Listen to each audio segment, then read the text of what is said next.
So one of the great things about investigating older games is that we get to recontextualize the experience that the game provides us. And while this doesn't change the game itself, it does alter the experience, and many things that people held against the game in the past may no longer be an issue. So while today's game may not really be obscure, it's a game that I love dearly and never felt that it got the props that it deserved. The Bouncer for PlayStation 2.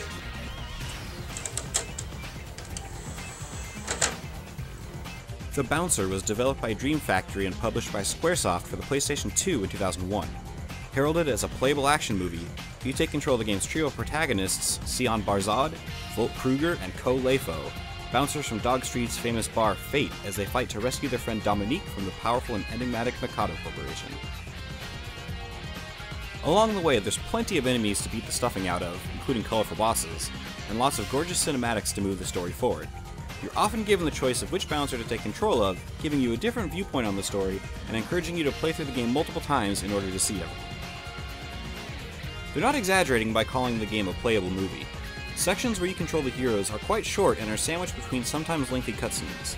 Front to back, the entire experience is only about an hour and a half, about the length of a feature film. That doesn't mean the game isn't fun though. The fights can be short, but they're fast-paced and exciting. All three characters have their own unique moves and abilities, with Sion being a great all-around character, Volt being the slow powerhouse, and Ko taking out foes with his lightning-fast kicks. Combat is fast and furious, with fluid character animations and really satisfying hits being tossed around. The game makes use of ragdoll physics, allowing you to juggle enemies in the air and even knock them into each other, creating a domino effect that can result in massive damage. It does go both ways though, so if you're not careful, a well-timed enemy onslaught can send you barreling into your companions and draining all three of your life bars.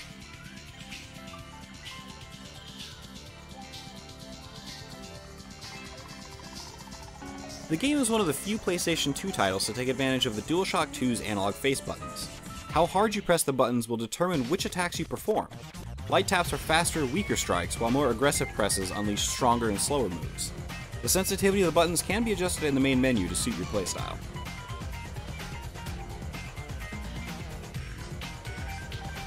Since it is, after all, a Squaresoft game, of course the Bouncer has RPG elements. Clearing stages and defeating enemies earns you BP, or Bouncer points, which you can spend to boost each character's stats and unlock special moves.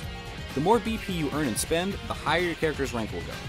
BP is character specific, and you will only get BP for enemies defeated by the character you're controlling, which can get frustrating when one of your AI-controlled buddies lands a final blow on a boss and sends all that precious BP into the nether. The branching story and leveling system definitely add to the replayability of the game. The Bouncer features a New Game Plus mode so you can keep your beefed up bouncers for subsequent playthroughs as you try to see all three angles of the story. Just a heads up though, don't try to go through the first time playing as only one character. It'll leave your allies woefully unprepared for the late game fights, and you'll definitely need them as distractions when things get messy. So why did the Bouncer get such a bad rap when it was released? Well, it was one of the first big PlayStation 2 titles, as well as the first PlayStation 2 title from Square, so it was the victim of some monumental hype that there was no way it could have lived up to.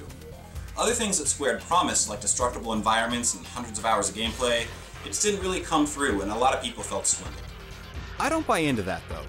I first played the Bouncer at a friend's house and it totally sold me on the PlayStation 2. It was the first game I purchased when I got a console of my own.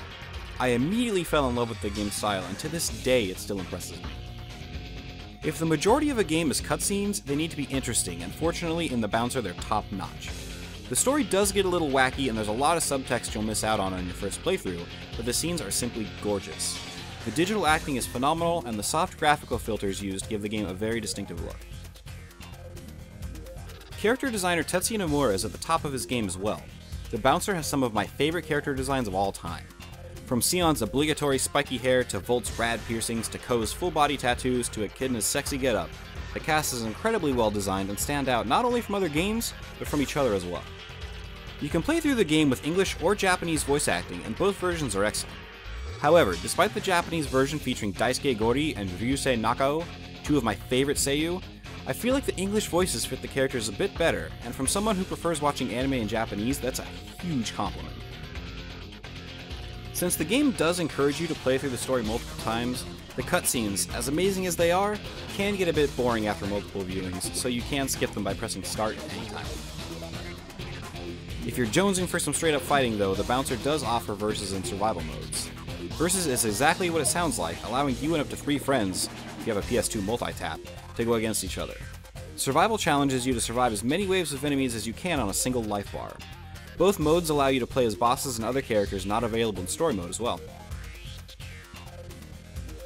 Wrap all this great content up with an amazing soundtrack by Noriko Matsueda and Takahito Iguchi, and you've got an incredibly stylish brawler with Square's fingerprints all over it. And that's a really good thing. When the Bouncer was first released, it was about $50, which is probably why people complained about its length. At the time of this filming, you get a complete copy on eBay for about $7, and you'll probably pay less if you see it laying in a retro game shop somewhere. Even if you only play it once, that's less than the price of a movie ticket, and considering this is a movie you can play, it's a pretty solid value. The Bouncer got a bad rap when it was released, but it's not 2001 anymore. The price is a fraction of what it used to be, and while the game's fight scenes are a bit short, it all helps to keep the pacing of the game brisk and move the plot at an enjoyable clip. With its stylish presentation and likable cast, as well as incentives for multiple playthroughs and extra modes, The Bouncer is a game that deserves a second chance. It's one of my favorite games of all time, and if you're watching this show, that means you trust me, right? That's another episode signed, sealed, and delivered. With another 5 episodes knocked out, that means there's another bonus episode coming your way soon. In the meantime, don't forget to subscribe to the channel and like the show on Facebook. Feel free to hit me up on Twitter as well.